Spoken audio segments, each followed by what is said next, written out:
back to World War Now, everybody. I'm your host, Conrad Franz, joined as always by Dmitry Kalygin, coming at you live in the midst of the beginning of the Third Lebanon War. The Third World War is taking itself to the next level. We are witnessing it expand across multiple new fronts. Israeli troops have entered Lebanon on the ground as of this being recorded. Reports of tanks already entering certain villages, Christian villages, in fact, in the south of Lebanon, as Netanyahu says that Israeli ground operations are necessary for their security situation. Lebanese forces have withdrawn 5 kilometers from the border at the request of UN peacekeeping forces there. Hezbollah obviously has pledged to fight to the last man, so this is the beginning of something massive. We've been predicting this for a while on the show now, so again, this is all breaking news. Big things are happening. We've got a full show, even if this hadn't happened, so a lot of things going on. Dmitry, how are you doing? Doing great, Conrad. There is certainly a lot going on. There's an entire chutzpah taking place in the Middle East as we speak right now, recording this. You can almost say live, but we are actually recording this particular episode, literally glued to the screen, watching the news, kind of scrolling through it, reading all the various stories. There's definitely a lot taking place in the Middle East. So it'll be very interesting to cover all of the news today, and also just news from around the world as well, things happening in Asia, in Europe as well, further developments in Ukraine, Russia. It'll be a packed episode, so definitely sit down, make yourselves comfortable, and enjoy the show. Yeah, it's going to be a big one. I don't know how long it'll go, but this is going to be some major breaking news. So much stuff has already happened. Of course, Hassan Nasrallah's assassination is at the top of everybody's mind, but now we're talking about the ground invasion. So things just keep getting stacked and stacked on top of each other as far as priority of news goes. But before we get into that, I want to ask everybody, please like the video and audio, whatever platform you're listening on, whether it's Substack, YouTube, or any other podcast platform. Your likes and shares really help and mean a lot to us. And if you want to support us even more, go down below and click the link to our latest Ether Hour episode. It was episode 50. So big special episode, over 2 hours, discussing the sleeping king, the marble emperor, St. John Vatatzes, the prophecies relating to him, his imminent return regarding World War III, the retaking of Constantinople by a future Russian assault on Turkey, and what many modern and ancient saints have to say about it. I know a lot of people have given us some great feedback on it already. Gregory Hears, he brought the info, he brought the deep lore, and he delivered. So it's a really fantastic episode. If you want to support the show, get behind the paywall, you get access to that full episode and dozens and dozens of other Ether Hour episodes, as well as full-length articles, the ability to ask us questions on the Q&A, and all of those great things. So again, thank you so much. Sorry for the pitch. We're going to get right back into the news. But like I said, the Israeli invasion is underway. We already have the first images of Israeli troops on the ground in Lebanon, reports of Israeli tanks in the small town of Ramesh, which is a predominantly Catholic town where Hezbollah does also operate. And I think we're all waiting for the images of the Purple Crown, Moshiach, Chabad Lubavitch, Rebbe Schneerson flag to be foisted over some of these towns. And again, of course, these are just initial probing attacks and everything, which are clearly going to lead to a much larger incursion. And this is all coming simultaneously as huge areas of Beirut are being evacuated for more and more massive strikes that are going to be following the pattern like the one that took out Hassan Nasrallah, the Secretary General of Hezbollah, who has been the head of Hezbollah since 1992, I believe, is since when he took his position. And he was sort of the leader of the broad axis of resistance that, of course, was funded by Iran, but he was the kind of preeminent face of that. And he's been taking out all Hezbollah leadership except for one. I believe it is Qasem, the one who many people thought was going to replace Nasrallah. They have kind of been fuzzy on reporting who has been his exact replacement, but every single major leadership position within Hezbollah, of the military wing and of the general kind of the top brass that connects the military and the political,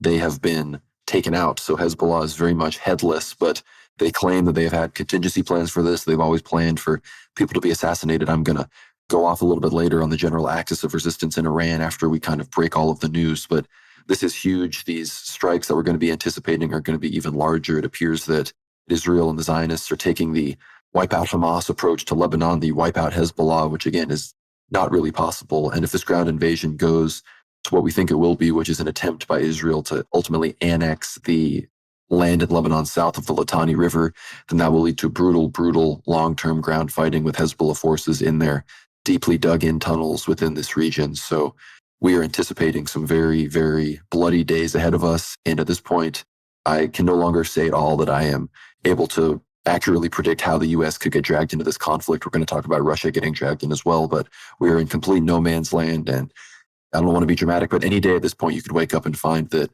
the United States is directly at war with a very large, very powerful country that has large, powerful allies as well.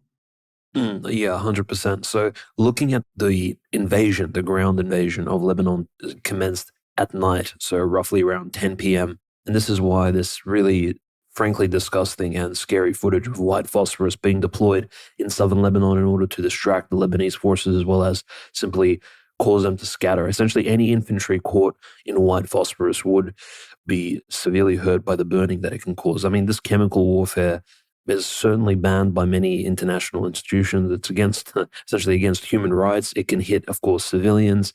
Israel is not really concerned with any civilians, as we've seen in the recent bombing campaigns of Gaza, Palestine, etc., but Lebanon as well. So we definitely see this ground invasion, which has been prepared for the last few months. We've been speaking about it and kind of anticipating this ground invasion, Conrad. But I think what really caught us by surprise is the fact that, more than a week ago now, the phone hacking, the hand device held bombing terrorist strike occurred by the IDF, by Mossad. They set that off, and there was a slight delay, almost as if they were waiting for Hezbollah to catch their breath before again striking against some of their leaders, which you just mentioned. I mean, this is enormous. Like the Lebanese army at the moment is frankly scattered and confused, I think, especially the generals. And not just that, but I think the Lebanese political elite are really not sure as to how to react because the United Nations, as you've said, United Nations has at least a 10,000 strong peacekeeping force, so-called. Clearly, as we see it now, the so-called peacekeeping force is simply an arm of world globalism there. Like the United Nations peacekeepers, we've known over the years, it's people like Alex Jones, Jay Dyer, they've covered what the UN has been doing in Africa and other nations around the world. We know what they've been doing in Kosovo, essentially spreading very silently through intrigues, through sort of pushing the world globalist agenda in these various countries. So we don't really have any hope that these UN so-called peacekeepers will be on the side of the Lebanese people when it comes down to it. Would they actually shoot back at Israeli IDF troops if they would, say, begin raiding or storming certain villages? Or would they simply allow the so-called Israeli counter-terrorist operation to take place, right? Again, this is not just a complete breach of Lebanese sovereignty, it again spits in the face of international relations. And I mean, many acts in the last literally 2 years plus have shown us that the world framework of foreign policy, international relations is really breaking down. We're really, as you said, Conrad, in a no man's land, both politically in the context of World War III, as well as simply that post-World War II order breaking down completely. In a similar fashion to when the Berlin Wall fell and the USSR was dissolved at the beginning of the 1990s with Gorbachev and Yeltsin. This is the next phase of that, the complete breakdown. Borders no longer matter. Of course, striking into enemy territories no longer matter. We kind of anticipated this when, of course, the US simply held a raid into northern Pakistan to take out Osama bin Laden, who apparently they had no idea was hiding in this, in the outpost there for literally almost a decade, right after 9/11. Definitely crossing borders has been a signature move of the globalists for a while now, and yet they accuse Russia of doing the same thing in essentially commencing the SMO in early 2022. But what we see here now is not just Netanyahu and his government greenlighting the invasion on the ground, but also the United States seemingly not making any open statements in support of Israel in terms of like openly claiming that, yes, we 100% support the invasion, but saying that we're on standby, our troops in Cyprus already, our troops in Israel are also ready to support the Israeli IDF if there are any strikes against Israel proper as a sovereign nation state. But what about Lebanon? What about the actual country of Lebanon? Is there any consideration for their people? Not all the Lebanese people are members of Hezbollah. Like this needs to be again accentuated. We did mention on our last week's show that Hezbollah is a very influential organization. It's not simply a militarized faction similar to Hamas. It is more or less, it's integrated itself into civilian life as well. So what exactly is taking place below, south of the Litani River in that 1/3 of southern Lebanon adjacent to Israel, I think is quite horrific. And I think we'll see this development worsen over the next few hours because, again, it is closing in on midnight and we see as the white phosphorus burns over the skies of southern Lebanon. Of course, people are running for their lives. The evacuation has already there's been several days of people anticipating leaving their homes because they've been seeing these Israeli tanks, starting up their engines, preparing to move. And those tanks have been waiting there on the border for months. The Israelis have built up frustration. Can you imagine the news and the kind of agitation that they've been building up internally? We've spoken about the demoralization potentially of Israel if Netanyahu would not greenlight this invasion. But it seems like this was always on the cards for him and his administration. And in fact, I think he received complete backing from the Joe Biden administration as well. So it's quite horrific. Definitely when we discuss what, say, Russia's position is, we're probably going to see a condemnation from the world community, right, regarding this particular crossing and breaching of Lebanese sovereignty. But will the world community, the so-called international community in the United Nations, make any particular changes? I don't think so. There won't be any reprimand of Israel strong enough to deter them from actually continuing this strike. Although we have seen some initial reports, Al Jazeera has claimed that, well, potentially Israel's only going to go in a few kilometers deep and then they'll retreat shortly after taking, after demining certain Hezbollah territories, destroying some of their bunkers, taking out some of their rocket launching facilities, because again, Hezbollah has been very heavily firing missiles at Israel, very deep into Israeli territory. In fact, I think over the last week, the missile strikes have moved further south. So again, these are key Israeli territories moving closer towards Haifa, towards Tel Aviv. Hezbollah has been shooting their missiles further and further, just past the border, past the Sea of Galilee. Again, they're not very accurate. Hezbollah does not have the best equipment, as we've seen over the last few months. All those stories regarding Russia arming Hezbollah, Iran giving Hezbollah the newest technology, I think those were a little bit far-fetched, as we've seen with these airstrikes. There were no S-400 anti-air missiles located in Lebanon. None of these Israeli planes have been shot down. The Israelis have been flying old F-16 Lockheed Martin models, as well as new F-22, whatever, these new plane models over Lebanese territory, firing indiscriminately. In fact, the bombing campaign over Lebanon has been as extreme as it has been in Syria in past years, and Israel has not been punished at all by its enemies, by the so-called axis of resistance. This is incredibly concerning. So I think probably as we go through the episode, if more breaking news comes out regarding this Lebanese ground invasion, which we've kind of anticipated for weeks now, and now we're kind of covering it live on this recording, we'll definitely make sure to inform you guys. Yeah, I think there's reports that we're getting close to 5,000 plus dead from this bombing campaign from Israel on Lebanon, which is pretty crazy. And the main leader of Hezbollah at this point is the Deputy Secretary General Naim Qassem, who, again, there's been no election or anything, but he's sort of the only remaining member of the old guard that is still alive of the organization. So he is sort of speaking for everybody. He's managed to escape a few strikes. Pretty much every other leader, we've posted dozens of them on our World War Now Telegram, they have been taken out. And the Kremlin, the Russian establishment, they condemned the assassination of Nasrallah. Pretty much everybody else did, of course. And there have been days of mourning and everything in Iran, which that's what it seems to happen in Iran. Something bad happens, then they declare a bajillion days of mourning. And then while they're mourning, they forget to respond like they said they were going to. But, maybe we'll get to that a little bit in a second. But you mentioned the guarantee of the strikes on Iran. Yeah, the Israelis delivered a message to Tehran through the United States, apparently, that any strikes on Israel will result in direct retaliation, which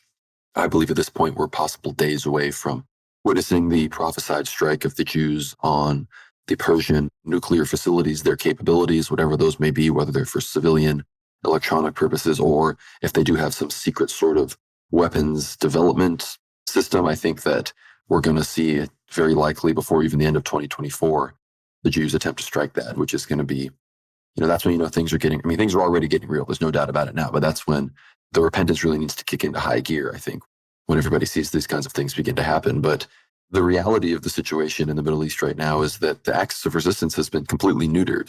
The Israelis have viewed their situation in Gaza as having developed positively enough to where they can refocus all of their efforts now to the situation in Lebanon. And I don't know if these reports are 100% accurate. I know the initial 5-kilometer withdrawal from the border by the Lebanese forces is accurate. There's reports that the Lebanese forces are withdrawing all the way up to the south of the Litani River, so that basically means the Lebanese forces are just saying, you know what, Hezbollah, you can handle this one, which, again, I don't live in Lebanon, and you see all these Christians that hate Hezbollah even more than they hate the Israelis, but that's just ridiculous to me. If you're going to claim that Hezbollah is, trying to take over Lebanon and how they're doing this, that, or the other, and then you're just going to leave them to be the only ones to defend you from an invasion from the Jews in the south, then I don't know if I can really stand with you in that regard. And it seems that, again, I don't know how badly Hezbollah logistics has been affected by this leadership disruption. I can't imagine it's that good. There's no denying that this is going to have a dramatic effect on how you're able to operate. But there's also big strikes on Syria. United States itself actually did some strikes across Syria on all sorts of, axis of resistance forces, popular mobilization forces from Iraq as well. These forces had I think someone had done some kind of strike on a U.S. base, and now all U.S. bases are on high alert throughout the entire region. There was huge Israeli strikes on the Houthis and the ports of Hodeidah and a lot of their refinery and oil facilities, huge explosions across Yemen. And so the Israelis are really operating a full frontal war across the Middle East. We had Netanyahu showing all sorts of maps at the United Nations, which again, in the UN, in New York, that was where he ordered the assassination strike of Nasrallah, which killed dozens and dozens, I think even hundreds of other people in the strike. It was in this huge complex. He was deep underground. Reports that it took like 16 bunker busters or something that they launched to get through to make sure that it happened. And they claimed that Nasrallah's body was recovered pretty much intact, meaning that it was like the blunt force of the, of the strike that actually got him. He wasn't, exploded or anything like that. It was more of a reverberation effect kind of thing. So extremely dramatic turns of events going on in the conflict in the Levant. And recently, of course, we saw Pezeshkian, we saw Netanyahu, we saw Lavrov, we saw all these other Arab state leaders in New York for the United Nations meetings. We had Turkey and Erdogan calling on the rest of the Islamic world and everybody else to recognize the Turkish Republic of Northern Cyprus. And you mentioned this, Dimitri, there's hundreds of British troops, hundreds of United States troops currently in Cyprus right now.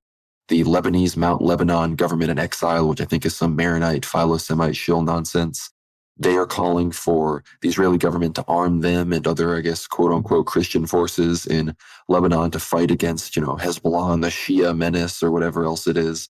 I don't know how the Shia Sunni distinction works for some of these crazy Lebanese Maronite Zionist type people, but very interesting development. Cyprus, again, only 15 minutes away from this region, which is going to be called on to facilitate evacuations. And we've heard reports of special reconnaissance operators from the U.S. that, again, are they going to be helping Israel? I don't know, like how committed. The U.S. claims to have not really been informed of this. Biden claims to be wanting to bring this to peace, to not have this happen, but how accurate is that? We don't really know. We recently had reports from Ahmadinejad, the former president of Iran. He said that they had established basically a counter-Israeli intelligence operation deep within the IRGC, only to years later find out that the person they had heading that organization from day one was a Mossad agent. So this is basically just an admission, and I think this is part of a broad swath of we're seeing principalist, anti-Israel hardliner protests erupting in Iran because Pezeshkian, again, he's the reformer. He's the one that wants to make peace with the West. He's the one that, again, I've made the argument before that Iran may have been the victim of a coup without even realizing it. I mean,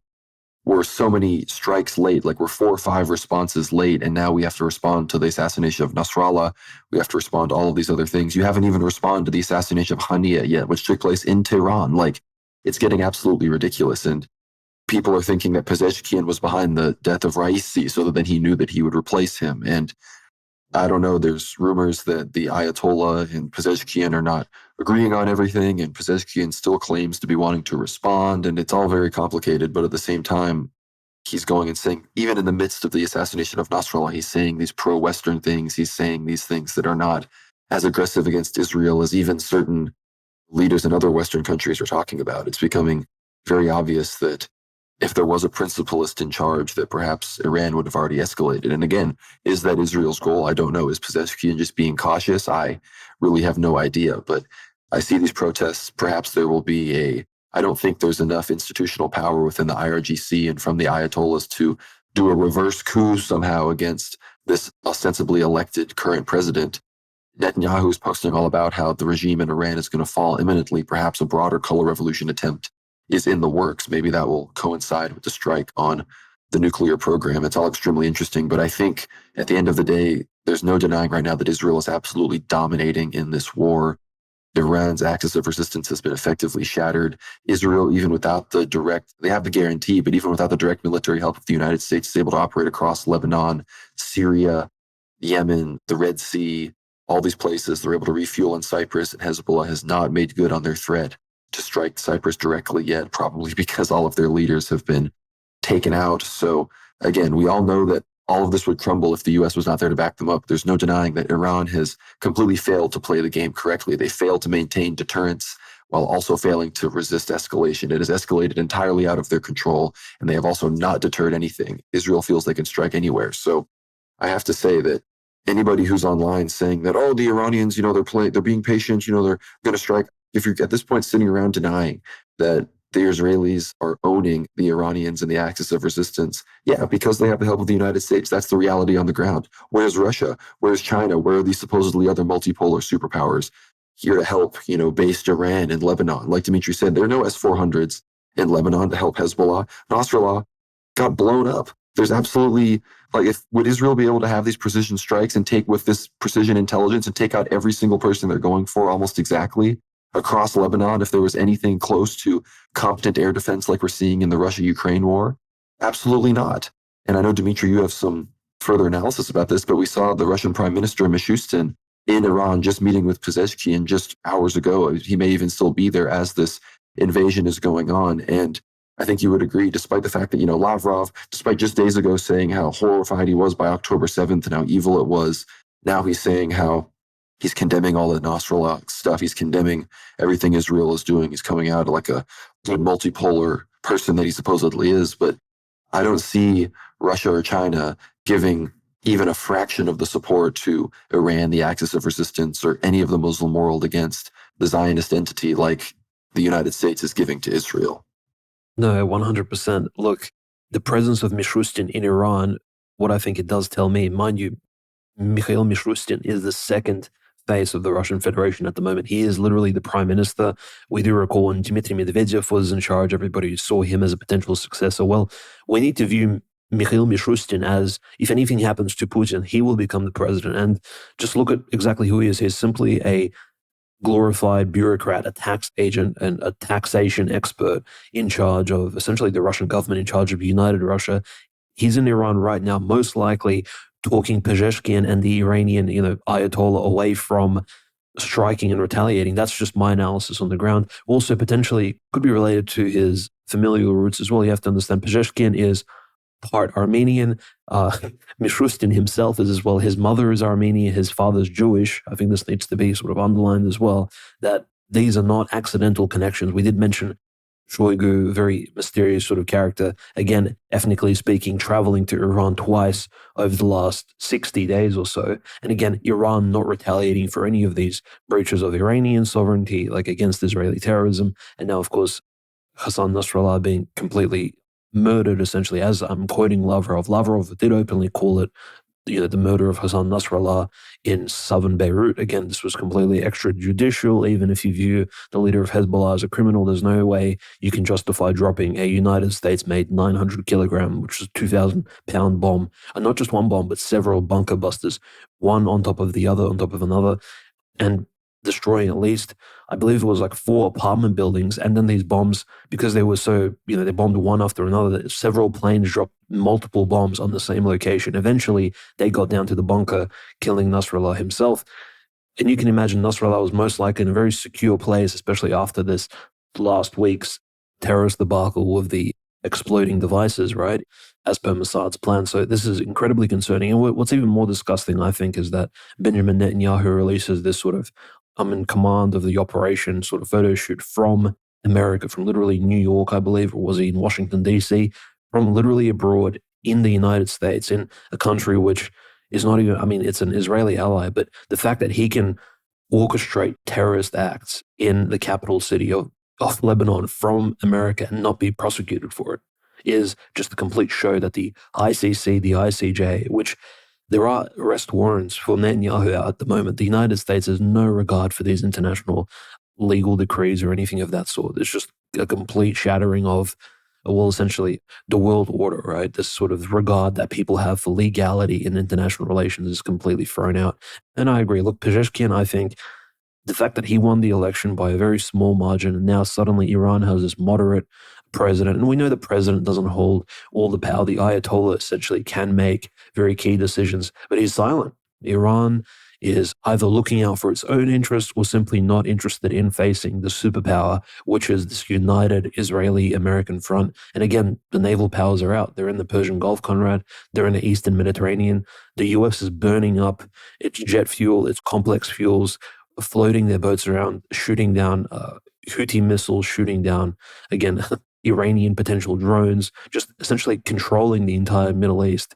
This is almost a recreation of 2001, what we saw under President George W. Bush. And something tells me that even if, say, Trump came into power, this particular status quo we're looking at now, where US and Israel are dominating the Middle East and nobody else is responding, It's very reminiscent of the bombing of Serbia in the 90s by the United States. And again, the invasion of Iraq. It's almost like there's been several decades, but the international order seemingly has not changed.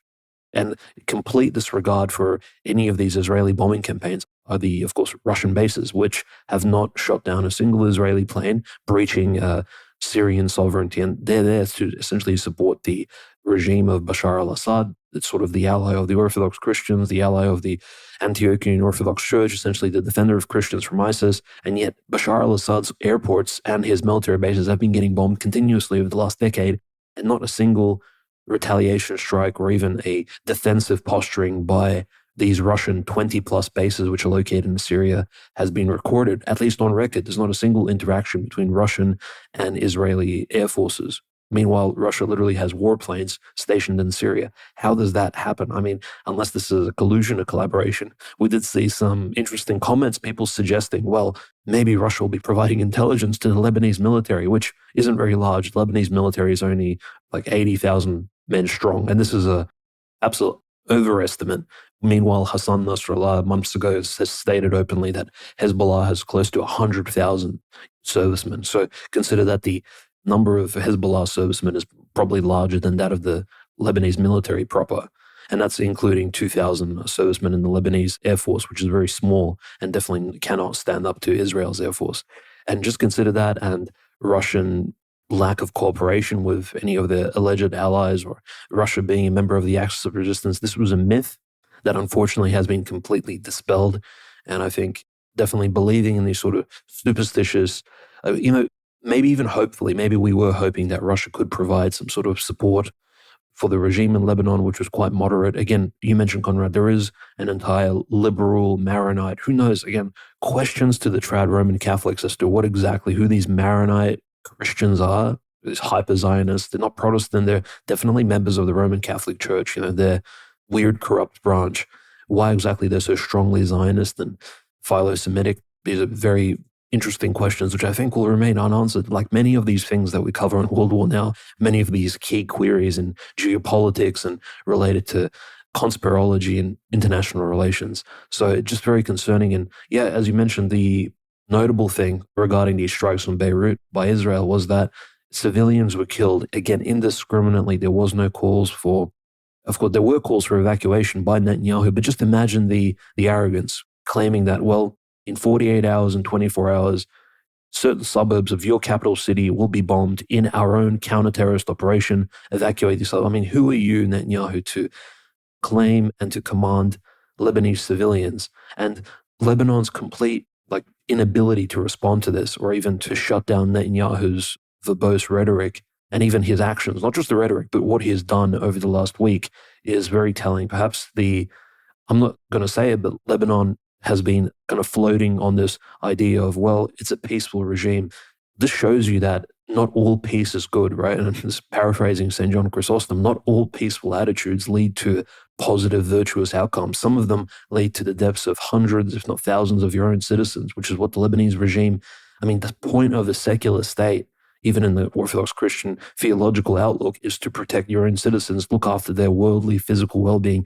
This is not what the Lebanese regime is doing. So either they're working together with the Israelis, which high likelihood, or they're just scared for their own hides. And it seems like the only force really concerned with Lebanese sovereignty, or at least in opposition to Israel, is being, as you said, Conrad, completely dismantled. And that, of course, is the organization of Hezbollah. So I think we're seeing, you mentioned the death of the Axis of Resistance, and the US is contributing to that full force under the presidency of Joseph Biden. And of course, Kamala Harris kind of, again, sharing the reins of the chariot with him as they sort of drive on this agenda of creating a greater Israel. And you're right, we will be seeing potentially Moshiach, literally the crown of the coming Antichrist. And of course, we'll see Star of David flags as well, flying over potential points of interest in southern Lebanon. These will be very apocalyptic images for the Lebanese people, things they haven't seen since 2006.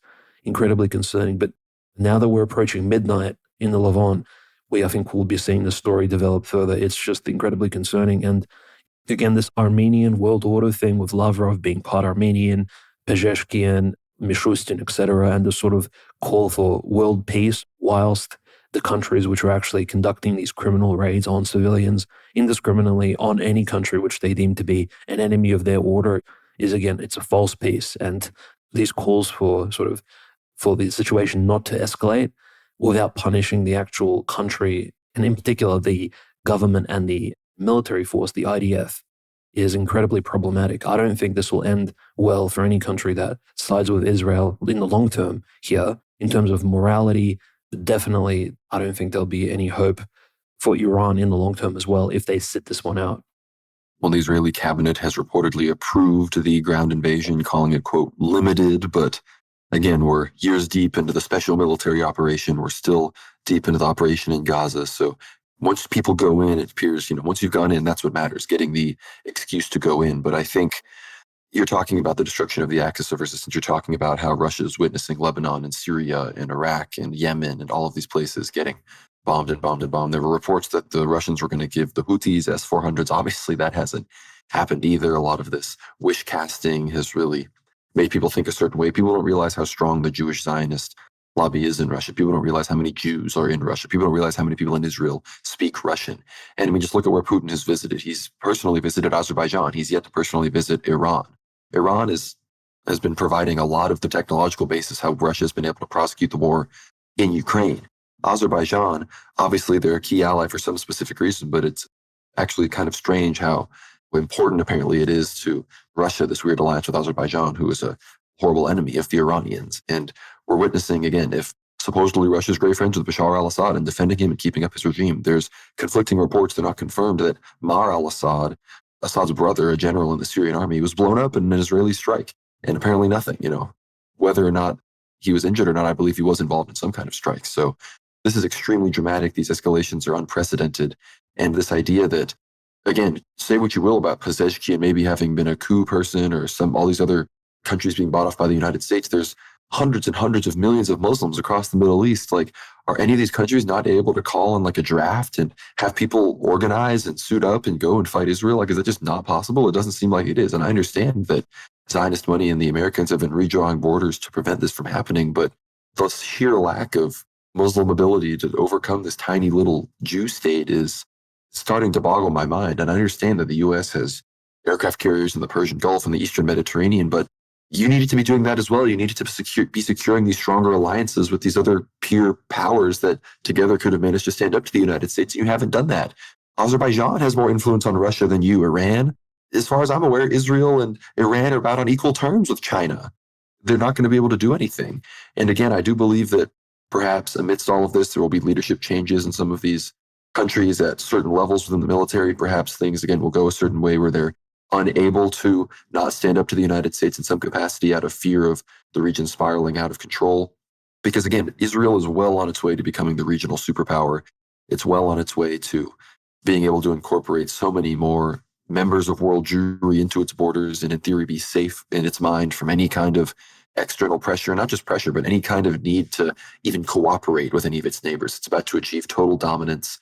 Again, it's about to achieve its IMEC corridor with Saudi Arabia, the UAE, and India. And we're seeing UAE-funded journalists openly boasting about the destruction of the axis of resistance, claiming the superiority of the Israelis. These UAE, some of these emirs and these Saudis, I'm starting to believe that they are Jews. We've talked about it in the past, how even, Mohammed bin Salman and his family, they might be crypto Jews going back a few generations. I'm starting to believe this because the UAE and Saudi Arabia seem completely convinced. Clearly, bin Salman has at least he's politically aware enough to have to call on a two-state solution because he, I think, is wary enough of a coup to overthrow him from any kind of Islamic factionalism in his country. But at the end of the day, the UAE is clearly so completely owned that it would surprise me if the Emir of Abu Dhabi and the Emir of Dubai were literal Jews themselves with how much they've been cooperating with the Zionist United States, one world, global American empire, ZOG narrative, because they're some of the richest people in the region. And if they were able to finance one thing's a certain direction like Qatar and some of these other places, maybe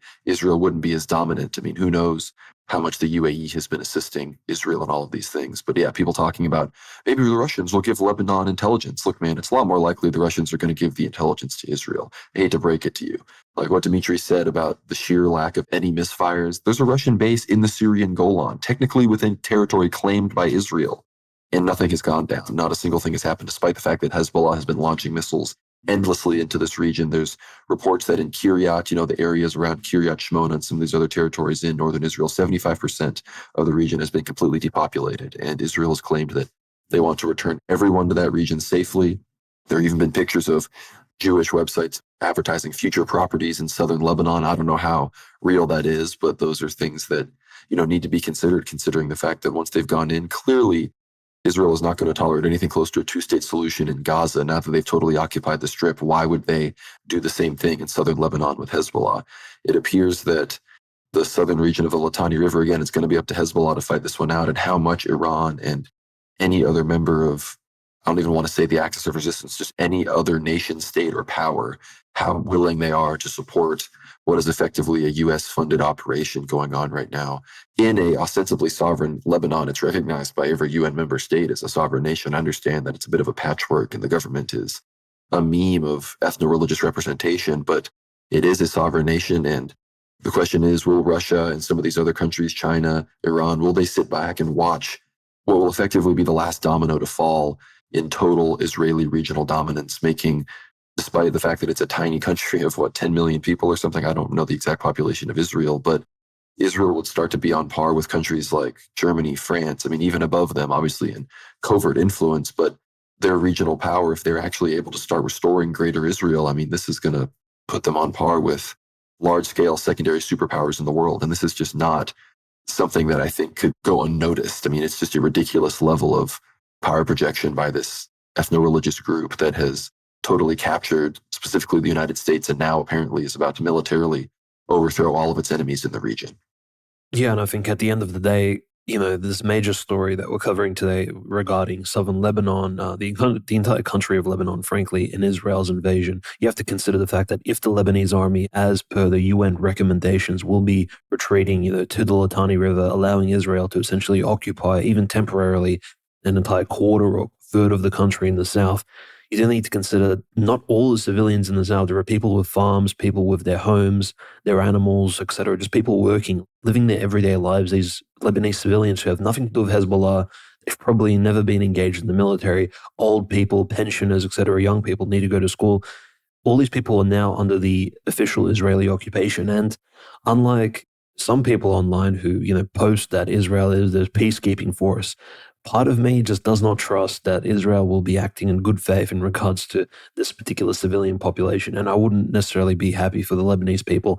It's quite scary, actually, given the fact that the anti-Lebanese, anti-Palestinian propaganda has been getting propped up. And this is propped up by Israel over the last few months. They've been building up this anxiety amongst the Israeli troops in order to fight the enemy in southern Lebanon. Any operator in southern Lebanon could be any sort of military-aged man, could be a member of Hezbollah. Can you imagine the anxiety and just the sheer paranoia of the Israeli troops as they enter into this? We know what happens in warfare. It gets quite ugly, and the longer this territory remains under Israeli occupation, I think the worse it will be for the actual Lebanese citizens. The reason, of course, why we're so invested into it is because this territory was once completely part of the Eastern Roman Empire, which was Orthodox Christian. These lands are still in large part.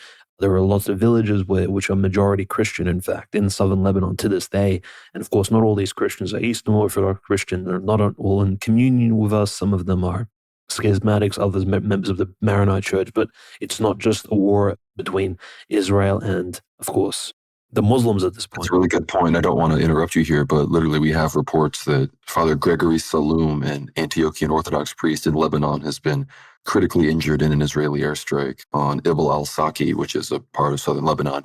So be sure to keep him in your prayers. Again, I can't say when you're listening to this, so perhaps we'll be updating on our social media. So be sure to pray for the whole region and everything like that. And I just want to say one thing before I hand it back over to you, Dimitri, to maybe even get into Russia more as well, is that a lot of people say, nothing ever happens, this, that, or the other. And I recognize that World War III has effectively been going on for multiple years now, and the media and the powers that be haven't admitted it. So there's sort of this soft underburn, these embers that have been getting hotter and hotter until it's going to become too obvious, and people are going to, of course, have to admit it. But when people say nothing ever happens, I think that's a bit ridiculous in the sense that, nothing ever happens at an institutional level to stand up to the Jews. If you mean that when you say nothing ever happens, then yes. But a lot of things happen. Across the entire region, the Jews get everything they want. They kill all of their enemies. They kill the president of Iran. They kill the head of Hamas. They kill the head of Hezbollah.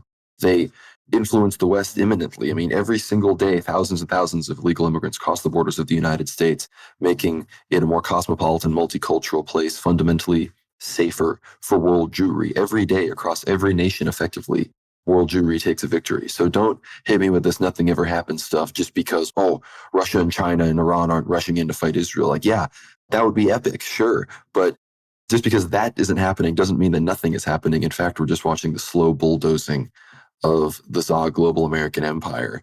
And everybody's saying, oh, nothing ever happens, man, which is effectively now just a tacit way to say, oh, yeah, man, that's just what happens, man. The Jews just deserve to take it, man. Like, that's just what's going to happen. And that's just ridiculous. So I think, obviously, I don't understand how to properly influence anybody in Russia. I know right now we're seeing reports that Putin is calling an emergency cabinet meeting. There's videos of his motorcade rushing to the Kremlin.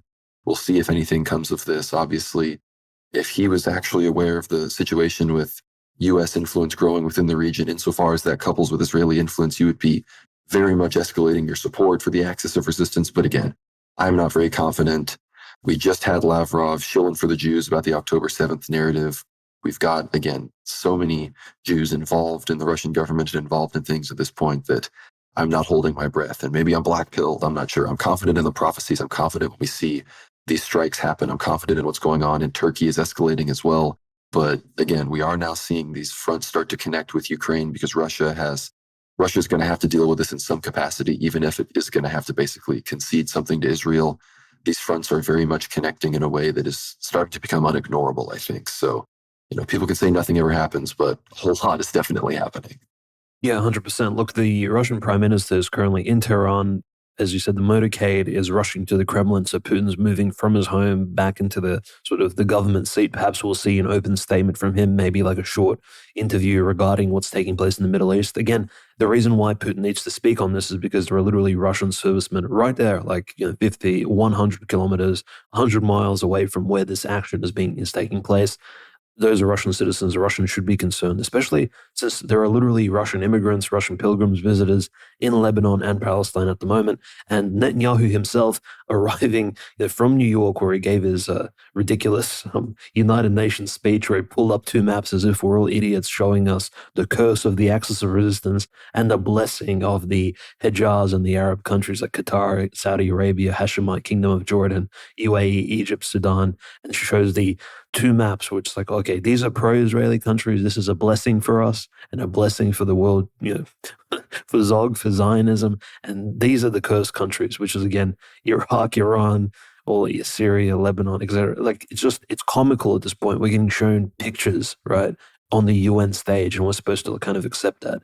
Again, hilarious. So he travels from New York to Israel. Now Netanyahu's sitting in a bunker. Why would he be in a bunker in Jerusalem or Tel Aviv? Well, I think primarily because there is this anticipation of very, very long-range Houthi strikes, very long-range Hezbollah strikes, especially if Israel is moving in. Hezbollah, which allegedly has been storing thousands of missiles, right? Remember we heard these stories, not even thousands, like millions of stockpiled missiles since the early 2000s. So it's like, okay, right. So we have these huge numbers of munitions that Hezbollah has been storing. Perhaps some of them are actually long range enough to strike some of these key military targets in middle or southern Israel, right? Where most of the Israeli nuclear facilities are in the Negev desert down south, which are quite far from Lebanon, but perhaps they could be struck.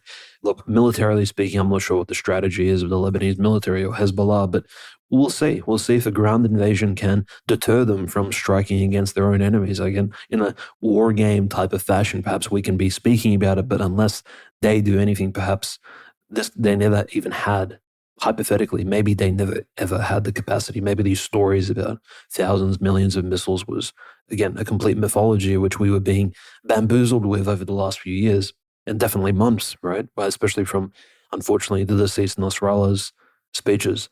So very concerning. Zelensky at the moment is still located in America. He's just like Netanyahu. In fact, we had this meetup, I guess, Zelensky and Netanyahu, the two recipients of US aid, and both of them received between $8 and $9 billion from the United States budget, officially from Joe Biden, shook hands with both of them. Israel received a large package of American taxpayer dollars, of course, mass printed fiat, mostly worthless, but it's tied to the US petrodollar system, so it does have value, all this money that they're receiving. And Israel received a package, Ukraine received a package. Zelensky will be going back home quite soon, but I think most likely he'll be stopping by on Cyprus and some of these other areas where he's purchased real estate and property, restaurants, things like that over the last few years with all this corruption money. So the money laundering scheme, the printer keeps printing and these criminals keep purchasing essentially property for their eventual retirement, as they hope, right? Because again, are there any doubts that Russia will be taking Zelensky out? I'm not sure. It hasn't happened over the last 2 years. Not trying to blackpill either, but moving on, right? So we have President Putin, of course, arriving at the Kremlin. What's taking place in Russia, Ukraine, I think pivoting to that particular theater of the world, because Russia is on one hand succeeding, and there was a major cauldron strike around Ugledar. If you remember Ugledar, it's reported in the English and Ukrainian media as Vuledar. Now, Vuledar, I'm not sure where that word comes from, but in Russian, it's Ugledar. And Ugledar, if you recall, in late 2022, around the time we started the show, Conrad, I think it was October, November, the Russians tried to strike at the southern Donetsk Ukrainian-held city. It was essentially like a bunker city like Avdiivka with a head-on, tanks just driving towards a strike, and it ended in a tragedy. One of the worst losses, I think, for the Russian military. At least 26, Ukrainians claim up to 100 armored vehicles, including tanks, were destroyed by the Ukrainian army because essentially it was a head-on frontal strike. No sort of strategy of wrapping around, forming a cauldron around Ugledar. And the general responsible for it, Rustam Muradov, the strike occurred in November 2022, I think maybe even late October, literally around the release of the first episode of World War Now. And the general responsible was actually one of the few Dagestani Russian generals, Rustam Muradov. He was fired and essentially moved to a different command post, I believe somewhere away from the front lines in April of 2023. But what's interesting is Ugledar at the moment is one of the points of success for the Russian military in Donetsk. But Russians are moving very, very incrementally. They're using brigades, very small contingents of troops, and very controlled movements of armor. A lot of anti-drone technology is being used. Russians become very adept and aware of countering Ukrainian drone technology. But while that is happening, the movements are very slow. So they're moving from village to village, from apartment blocks to apartment blocks. And you may be like, hold on. So Russians are using apartment buildings as shields, essentially, against Ukrainian artillery. Technically, yes. All these major villages, including Ugledar itself, are completely... Ugledar is a town, but it's completely abandoned. The Ukrainians have evacuated it, and the Russians have also facilitated a humanitarian corridors months ago. So these territories are completely civilianless, you can say. There aren't even any pensioners, no babushkas and dedushkas, or any Ukrainian sort of peasants and farmers around. It's completely free of human life, besides, of course, the two militaries fighting it out there. So what's interesting is Ugledar, it looks like Ugledar will be one of the first successful Russian cauldrons as it's being surrounded as we speak. And it's looking even better than Chasov Yar, which is just next door in the Donetsk Oblast. Ugledar, I think one of the reports, Conrad, you mentioned earlier, was that the Ukrainians are officially withdrawing all their troops from Ugledar, which means it's going to be surrendered probably around the same time that you, my dear listeners, will be actually listening to this episode. So a huge success for Russia, another victory, another victory after the Ukrainian incursion into Kursk. And we mentioned Pokrovsk as we approach the actual Pokrov feast day in October. The Russians have stopped their sort of push towards that major city, which its population is over 100,000. So it's a major point of contention. There's tens of churches, 2 monasteries. It doesn't look like Russia is prepared to siege a major target such as Pokrovsk at the moment in the Donetsk Oblast. So, Russians are succeeding in Donetsk. Meanwhile, up north in Kursk, what's happening at the moment is the Ukrainians are still holding Sudzha, still holding some of the major villages around there. Russians have unfortunately failed to close that lid. We've been speaking about close that cauldron, cut off Ukraine from their own army in Sumskaya Oblast. There are very horrifying reports, and again, these are from Russian sources, that Ukraine, since the Kursk operation began, the Ukrainians have had time to actually build up an additional reserve force. So between 30 and 40,000 additional storming units are positioning themselves on the Ukrainian side of the border, close to somewhere near Bryansk or Kursk. So whether or not these forces will be moving into Kursk to support the Ukrainians already positioned there, or perhaps they'll strike at Bryansk, or maybe even in some of that northwestern Kursk area, which I'll get to in a moment, or perhaps they'll be moving towards Kharkov further down south to support the Ukrainians there. It's very concerning. So the longer Russia takes to essentially recapture this territory which it's lost in this major counter-terrorist operation, which they're claiming Andrei Alexei Dyumin is in charge of, the longer they take, the more time Ukraine has to actually build up its reserves, position them properly, armor them, refuel their vehicles, rearm, and then, of course, go in with additional forces. Because Ukraine is mobilizing and probably has mobilized more troops than Russia has over the course of 2024. So if you just consider the numbers of troops 1-to-1, Ukraine would probably have more troops in the northwestern front of the Ukrainian-Russian war, which is very concerning. The other, of course, concerning thing is that whilst Kursk, that area that sort of, as we all saw the maps, and we've all been looking at the maps for a while, that Ukraine-controlled area in Kursk, the Russians have failed to, of course, take down the Ukrainian troops there. Just in the northwestern corner, closer to Belarus, the Ukrainians have, again, attempted to enter Kursk through a completely different position at the village of Veselaya, which translates in Russian to happy. So the village of Happiness is being assaulted by Ukrainian troops. They're about several kilometers deep into the Russian Kursk Oblast. And this would allow, if the Ukrainians, of course, succeeded into pushing into Veselaya and past that, to surround the Russian troops even further in their positions in Kursk. Very concerning. Again, for some reason, fortunately, I think providentially, the Ukrainians are taking it very slow in the Veselaya village. One of the reports was quite amusing in a bad way, given that apparently next to Veselaya, there were a few Russian defense points, like some bunkers, some trench lines, things like that, some anti-tank technologies, and potentially fields which were prepared for landmines, which the Russians, unfortunately, have never put down. And the first report we had from, I believe, the governor of Kursk was that, well, there were plans to kind of put the mines down, but we didn't want to endanger civilian lives, so the mines were never placed. And so now the village of Veselaya is being raided. So when you're being allocated a military budget, whoever the general was, General Lapin, or I'm not even sure who was in command of defending the Kursk Oblast, but the mines were not placed on the Russian-Ukrainian border in these key positions, which were designed for landmines to be placed in the first place, right? Around these Russian bunkers. Now the Ukrainians have entered into Kursk through this new entry point, assaulting the village of Veselaya. I've almost captured it, frankly. And again, there's no real excuse for not defending this particular point of interest. And yeah, it's just incredibly concerning. Whilst all of this is taking place, of course, the rhetoric has not really died down on Russian media. Domestically speaking, the Russian media is incredibly hawkish. We've seen people like Vladimir Solovyov-Shapiro, perhaps the most outspoken Russian, well, shall we call him Russian Jewish? I think he's a Russo-Israeli journalist in Russian media at the moment, all over Channel 1 on his show, proclaiming that Russia needs to take Kursk back. He's accentuating, he's just putting exclamation marks behind every single statement and phrase that he's making. The Russian media is pushing for the Russian government to make some sort of drastic changes. So it's not like when we speak here about Russia's involvement in Lebanon, in Syria, for them to retaliate and to push the enemy back and to at least to rhetorically answer and keep Israel accountable. The Russian media is attempting to keep Russia accountable in the SMO zone itself. People are calling for a mobilization. More radical people are calling for a tactical nuclear strike against Ukraine forces. I think it's a little bit early calling for tactical nuclear strikes when you haven't even destroyed the 16 to 18 bridges over the Dnieper or the major railway lines leading from Poland and Hungary into cities like Kiev and Lvov, which have been transporting weapons for the last 2 years.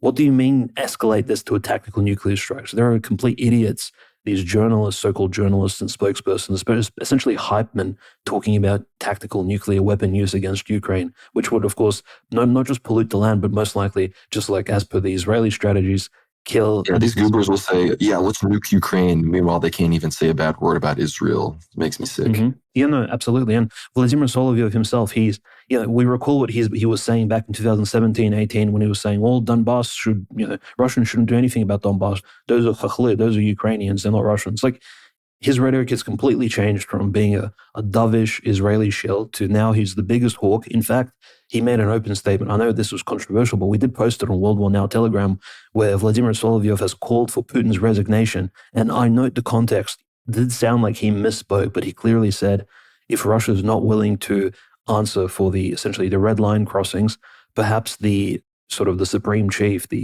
Верховный, should be отставлен, which, отставка Верховного translates to, well, the person in charge should be done away with. He should resign. He should be moved aside. So if Vladimir Solovyov-Shapiro can openly speak out and claim that Putin needs to resign for inactivity, that's quite a radical take. This guy, he's been essentially a sycophant and a follower and a supporter of Putin for a while now on Russian media. He's been given all these prestigious positions. Coincidentally, Conrad, the top journalists in Ukraine and Russia both happen to be Jewish and Israeli, which, again, coincidences happen, I'm sure. But very interesting how the Russian media is turning very hyper-hawkish in the wake of all of these potential peace talks, which, coming up in November, the BRICS summit in October. But as we've said, what is the BRICS summit even worth, even if Iran is a member, if all of the precision points of geopolitical interest in the Middle East are being lost? And in Ukraine at the moment, Ukraine literally controls major key areas around Kursk. I'm not saying that the Russians should be reckless and hurry up with their sort of retaking of the Kursk Oblast, but it certainly is incredibly concerning when someone like Zelensky speaks about going for a peace conference and peace talks after he captures several, square kilometers of Russian territory in Kursk. Now suddenly Zelensky's open to complete peace talks with Russia because he can suddenly trade territory. Who knows what else the Ukrainians have up their sleeves with American help now that, again, they've received even more funding. It's, some very interesting news coming out of Europe and just the Russian media in general. Yeah, again, I think there's all sorts of forces. There's different factions, even in American Jewry that's dominant over powers that be, that would rather refocus on Ukraine and not so much empower the current Likud government in Israel to be the ones that are retaking and reclaiming greater Israel. Because that's the thing, Netanyahu, you can tell exactly, we've been predicting this all along. The Likud party is gaining in popularity. You're not going to see as many anti-Likud, anti-Netanyahu protests, I guarantee you, in the next weeks and months at all. Netanyahu, he may even manage to get some of his judicial changes through in the future if he's able to become so popular and achieve some of these military goals. Like if the land south of the Litani River becomes incorporated into Israel, I mean, he's going to be a hero. Everybody's going to be celebrating this, and they're going to realize they can do everything. They could annex the rest of the Transjordan. They could go back into the Sinai. I mean, this is starting to get extremely ridiculous with how much people are allowing the Zionists to achieve at this point. But as far as the situation in Russia itself goes, you mentioned Ugledar, and we've heard about this town for a long time as a major logistics point with rail and major roads and everything. So they're definitely moving forward in a way where I can see why they wouldn't really exactly want to be doing peace talks, because again, you hear Turkey wanting to do peace talks and talk about returning Crimea to Ukraine, and Zelensky's like, we want to have Russians here, we want to have real peace talks. It's like, well, now we're winning, so why do we want to listen to you? And of course, we had 8.7 billion to Israel, another, I can't remember how many billions to Ukraine, and then we're getting some more to Taiwan. So all the money, everybody is doing their last gasp. I think this is the last Biden gasp of big aid to all of these places. And meanwhile, of course, Hurricane Helene is wreaking havoc on those within Florida, Georgia, South Carolina, North Carolina, and Eastern Tennessee. So it's big. I mean, rumors of up to 600. I wouldn't be surprised if it gets over 1,000 when it's all said and done. People dead in these regions. I mean, these are rural, white Appalachian Americans that have never experienced this kind of flooding. I'm seeing pictures of entire 100-foot wide ravines have just opened up where houses used to be, reports of just children walking around naked, asking where their parents are. People are in areas that are only accessible by air. All they can see are FEMA Black Hawk helicopters. If anything, some people are completely unreached, unable to be reached by civilization in any way, shape, or form. There's reports of some major factories that could be affected by this with some major supply chain implications. So this is a big deal, of course, this domestic issue. Meanwhile, overseas, things are heating up dramatically. So no surprise, I think, even though with all of these assassinations and everything going on in America and the craziness with that, that's getting pushed to the side with how just crazy things are getting all over the world with natural disaster, which this tracks with the prophecies. I wasn't even planning to say this, but think about it. Is it not crazy phenomenon overseas on the world island in the Levant and in Eastern Europe, in the heartland, the part of the world that, Halford, Mackinder, these other people said you need to control to actually control the world. That's where the military violence will take place. Meanwhile, over in the capital in the decadent empire in the United States, geophysical phenomenon will be what is dramatically affecting everybody, of course. We can interpret that as a call to repentance from those specifically in the decadent West, but it's also just generally how the more isolated regions of the quote-unquote New World are going to be affected by World War III and this great, I think, reckoning that is to come, as eventually we will see orthodoxy spread around the world. Be sure to, again, listen to our episode about St. John Vatatzis and the prophecies with Gregory. I think it ties so much into all of this on World War Now. Either Hour and World War Now are totally converging. And just to cover all of my bases on World War III, we have China getting into some squabbles with Vietnamese ships impeding in Vietnamese waters, more stuff going on in the Philippines. China has currently 3 aircraft carriers out in the ocean, which is the most aircraft carriers any nation besides the United States has ever had out. Reportedly, a Chinese nuclear submarine sunk, though, so they're maybe facing some, made in China problems. But huge, huge aircraft carriers are out up in the Arctic, up around all of China's territorial waters. So China is definitely making it known that it is trying to eventually become a peer power with the United States on the ocean, in the Pacific, and perhaps eventually in places like the Persian Gulf and the Red Sea, where, again, China and the United States are both equally kind of far away from those regions as far as their bases of operations go. And we're seeing things like Sudan and Eritrea and all these other countries with all these Red Sea bases from Russia and China. And it seems that the UAE-backed rapid support forces are being pushed back by the Sudan government, which, again, is being supported now by Russia, who I believe the Sudan government has promised Russia one of these Red Sea ports. So again, is Russia going to do anything to counter the massive growth of Israel in these regions? Is Israel going to want Russian ports around this place? Maybe if Russia does nothing, Israel will be like, sure, your ports can be here because I don't view you as an enemy because you never do anything against us. And again, the Cyprus issue comes in with the Turkish desire to have Northern Cyprus be recognized and reports that Iranians do logistics in Northern Cyprus. So I think this is all going to factor in together when Erdogan falls, and perhaps even Putin will have to fall around the same time as Erdogan. They are very similar type politicians of the same generation. So perhaps the future of the wars in this region will involve a great turnover of world leaders, just like we're seeing a great turnover of bishops, as St. Porphyrios predicted. So I don't know if you have anything else to say about the broader scope of World War III, of course, still focusing on Israel, Palestine, and Russia, Ukraine.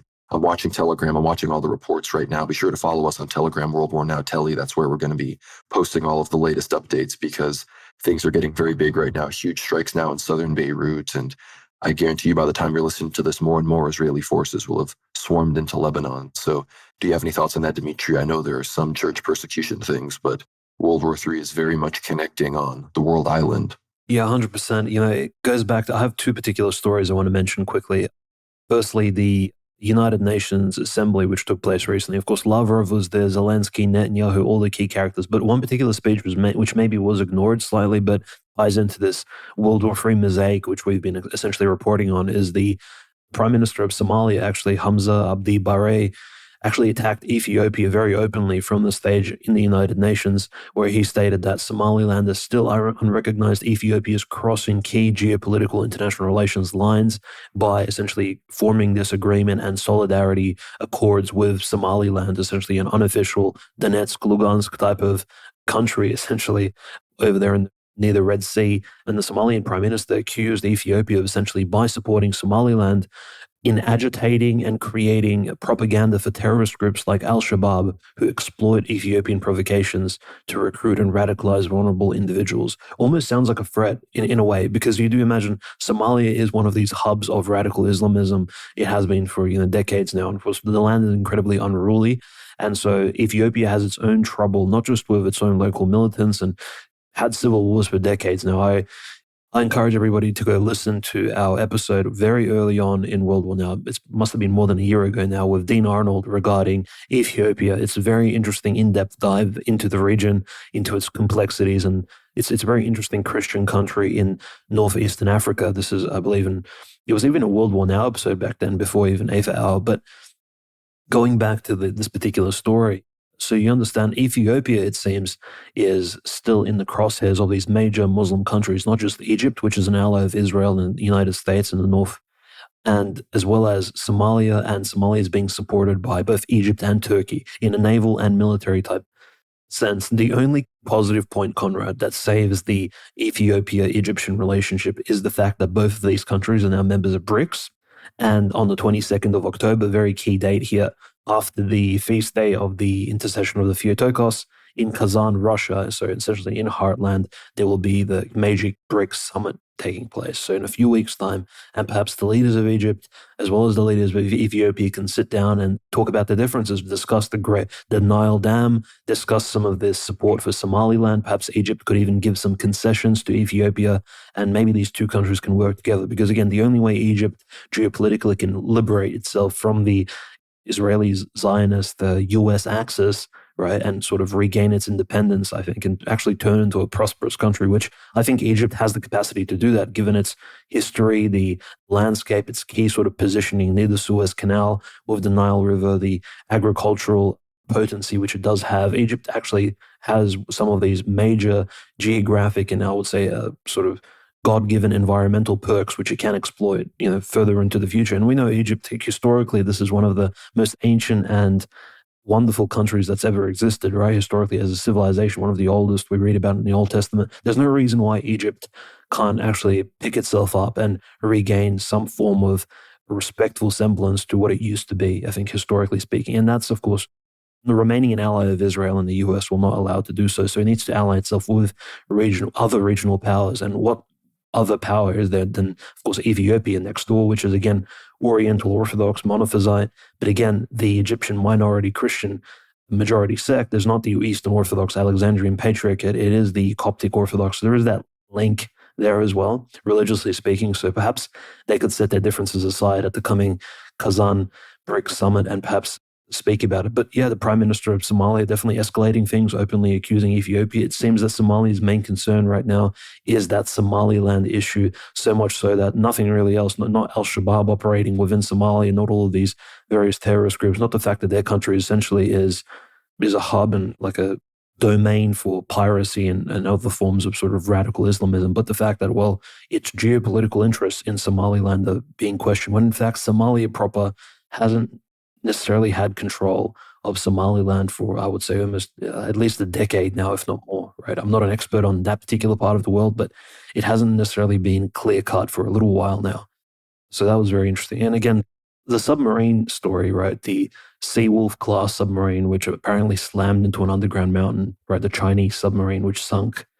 The fact that this story is everywhere on the news actually shows you how effective and how widespread the US spy network is. We speak about the Mossad spy network, but notice how all it takes is for literally a Chinese submarine, which is underwater, which is covert, has no radio signal. It's supposed to be a stealth craft, literally under, submerged. It could have even been a nuclear submarine, frankly.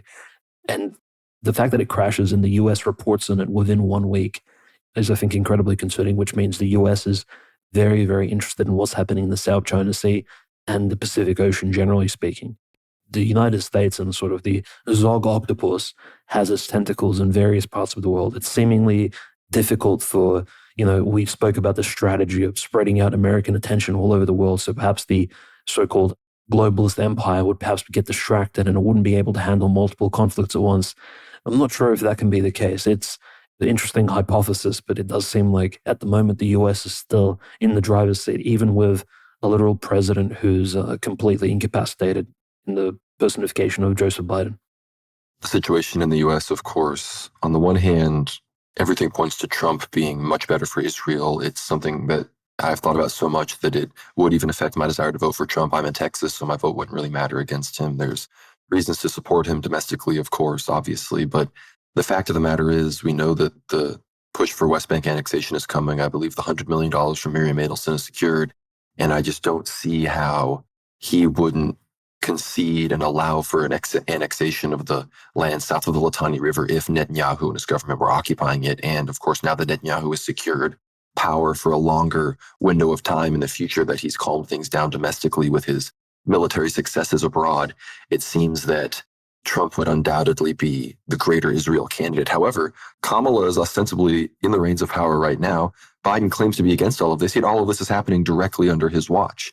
And of course, this has to do with Blinken's control of the Secretary of State and how Jewish Biden's cabinet really is, and how Jewish the Pentagon below Lloyd Austin is. Of course, Lloyd Austin, the black Shabbos goy that I've heard is completely incompetent. He gets completely dragged around by all of the generals that are really calling the shots and everything, many of whom are Jewish. But I think the reality of the situation with the election is, while it might be easy right now to condemn Trump, and I think you really need to be skeptical, the Israel situation needs to really give you pause on whether or not you vote for Trump. None of the moral stuff, none of this moral fagging about abortion on this side, that, or the other. Put that aside. Think about right now, how likely is it that Trump is going to be more in favor of the Greater Israel Project than continuing basically the current Biden-Kamala status quo? I think that's the question people really need to ask right now.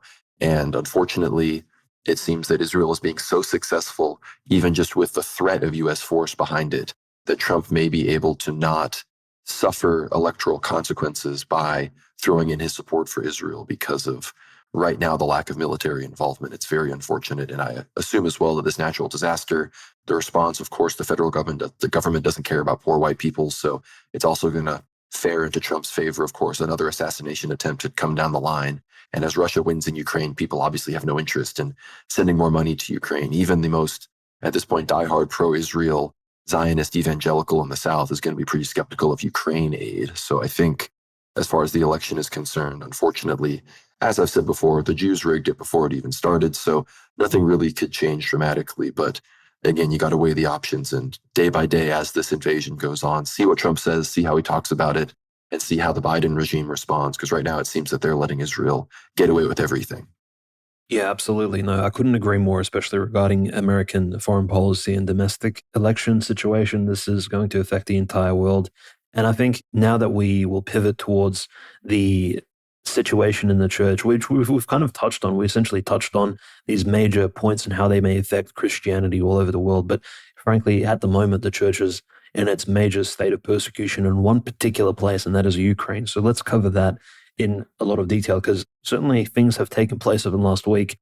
I guess we'll start with the strange news first, because that's always the most interesting. So there's a major church in the Chernigovskaya Oblast, in the Chernigov Diocese, which is not located next to Kursk, next to Sumskaya Oblast, bordering with Chernigov, the ancient city. We will recall, we're reading the Russian Lives of Saints. It's used to be a major hub, a major city actually before the Mongol invasion in the 1200s. One of the premier Russian cities. The Mongols destroyed it, which essentially set it back quite a few hundred years. But Chernigov has a major church of all the saints of Chernigov, like the Synod of Chernigov Saints. It's being led by an archpriest, canonical Peter Kosnovetsky. Now, Peter Kosnovetsky has recently come out, I think in the last 24 hours, in a public statement in one of his sermons, which was recorded, and I think it was recorded intentionally, put up online, where Archpriest Peter calls for Metropolitan Onufry to leave the Russian Orthodox Church and to schism from it.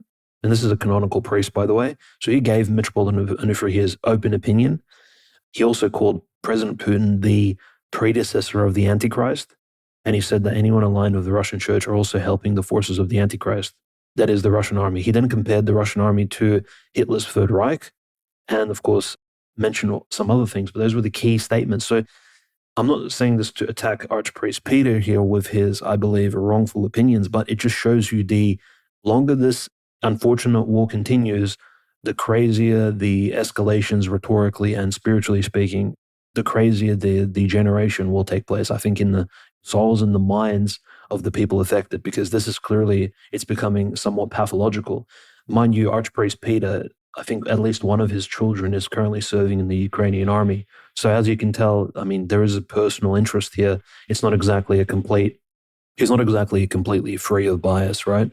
So that's one interesting story. The really positive story here is that, remember the Ukrainian politician we posted about in World War Now, Artyom Dmytryuk? He spoke out openly in the Ukrainian parliament, one of the few people who actually openly spoke out against the banning of the church. A very young man. I think he's like 28, maybe 29, or perhaps in his early 30s, but he looks literally like a Varangian, like an old Rus warrior, has his big beard. You can tell he's like a European, a real like Aryan Russian Slav. He's not at all like, he doesn't have a big nose or anything. So this guy he has a huge Viking beard, and he's standing up in the Ukrainian parliament, speaking up in defense of the Russian Orthodox Church. And this good man, Artyom, after he speaks out against the banning of the Orthodox Church, he walks off the stand, and the Ukraine instantly, literally less than 48 hours after that, ordered an arrest warrant for him, for his arrest, allegedly because he beat up a Ukrainian soldier somewhere. And so now he's wanted for assault.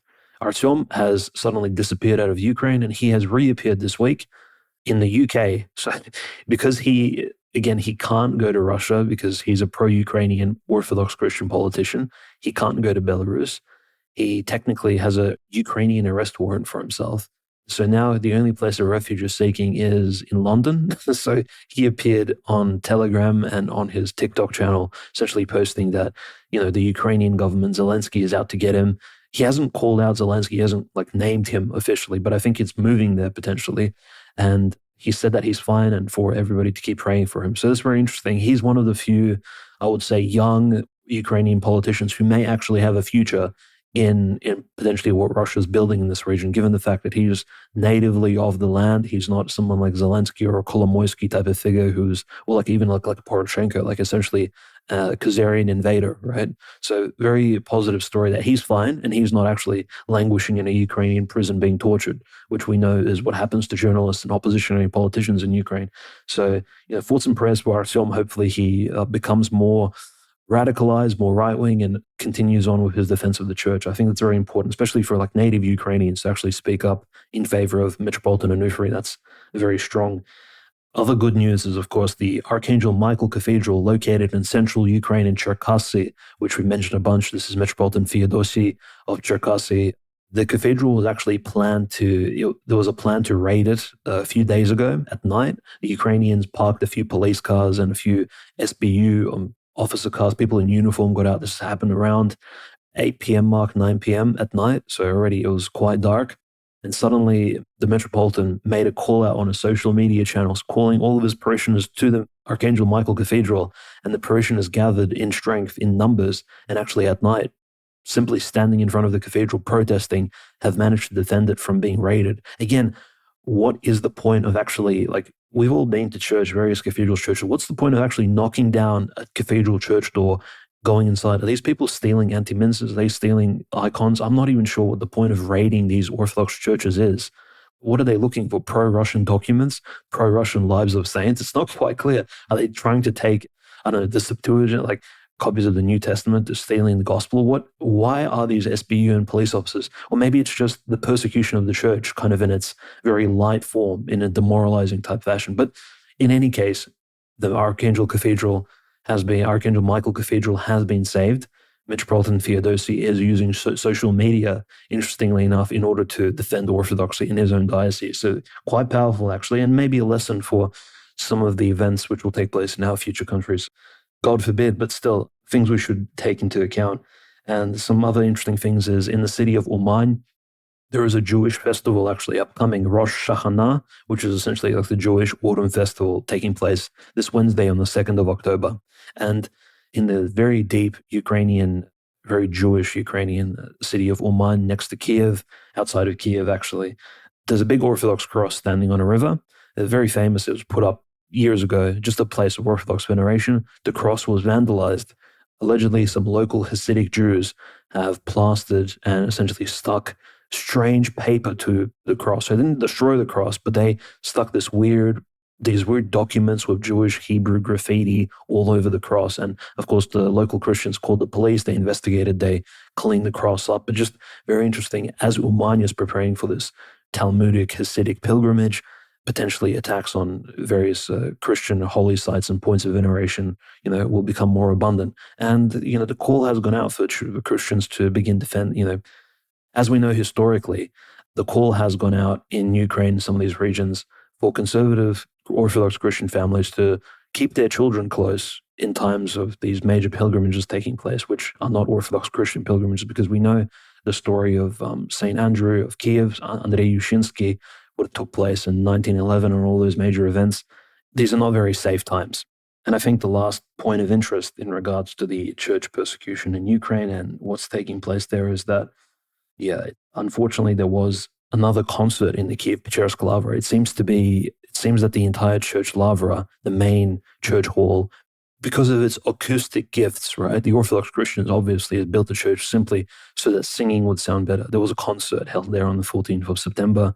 It was filmed, a completely secular Ukrainian concert. None of the songs that were sung were of any Orthodox Christian substance. So this shows you that when these PETSEU, these schismatics and the Ukrainian government do capture Orthodox churches, cathedrals, no one actually attends the services, so they repurpose them for these secular concerts in order for them to make them appear as if, well, this is still a point of interest for our independent Ukrainian culture. Again, very degenerate and very far from Christianity. So, the persecution continues. So we keep all the Orthodox Christians in Ukraine, of course, in our prayers.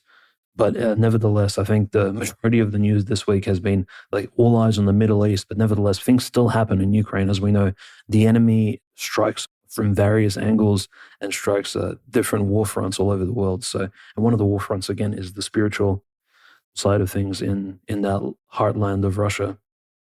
World War III is here. World War is now. I know we have the show called World War Now. I was telling Dimitri, I've started a few projects in my day, whether they were previous newsletters or YouTube channels or this, that, or the other. And I always, in some level, regretted what I named it. But World War Now, I've never regretted it for a second because, unfortunately, it is true. So be sure to keep the world in your prayers. The Bulgarian church, with their wonderful new saintly patriarch, just put out a call to the whole world, and specifically Bulgaria, of course, but the whole world for repentance. I think that Patriarch Daniel is aware of the events to come and that repentance is the only way to, I guess, quote unquote, change the prophecies, as Metropolitan Neophytos has so often reminded us of. But keep praying for the church in Ukraine. It's easy to forget about them in the midst of everything going on in the Levant.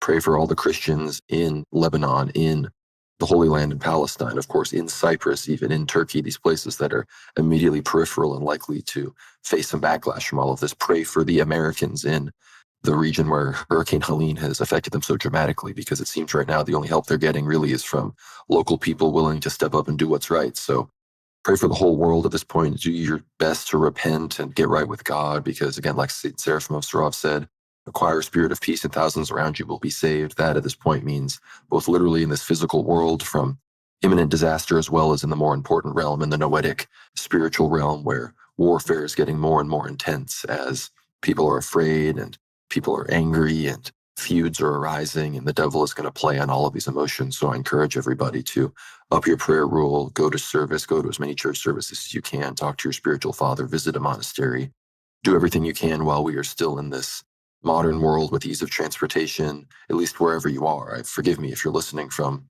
somewhere in the Levant or somewhere in the Slavic world where you're not able to go where you need to go because of the war going on, because that is expanding more and more, or if you're somewhere where a natural disaster is affecting you. But those of you that are not in those regions, take advantage of what you can to store up spiritual treasure in heaven. So when the hard times come, you have a larger deposit, as it were, and you can stand firm. No, absolutely well said. I think thank you everyone for, again, following the show, spreading the message. I think most of our episodes will be of interest to anyone of the Christian, any Christian denomination, frankly, but especially Orthodox Christianity. Thank you for watching the recent live stream where Father Peter Hears, Mr. David Erhan, and of course our own very own Conrad Franz covered the Mount Athos trip in such detail. And again, check out the recent Aether Hour episode with Gregory Hears, where we cover St. John III Vatatzes this was one of the premier episodes. I think we've been planning and preparing for it for so long. And in fact, that all the research that has gone into it, all the fact checking, all the source checking, it's definitely come out as one of the best episodes, I think, on World War Now, one of the best Aether Hour episodes, I think, thus far. So definitely make sure to check it out. Spend the 2 hours, while you're doing chores around the house or something else, just listening to it. It is incredibly interesting. And I think it'll be even more relevant in years to come, God willing.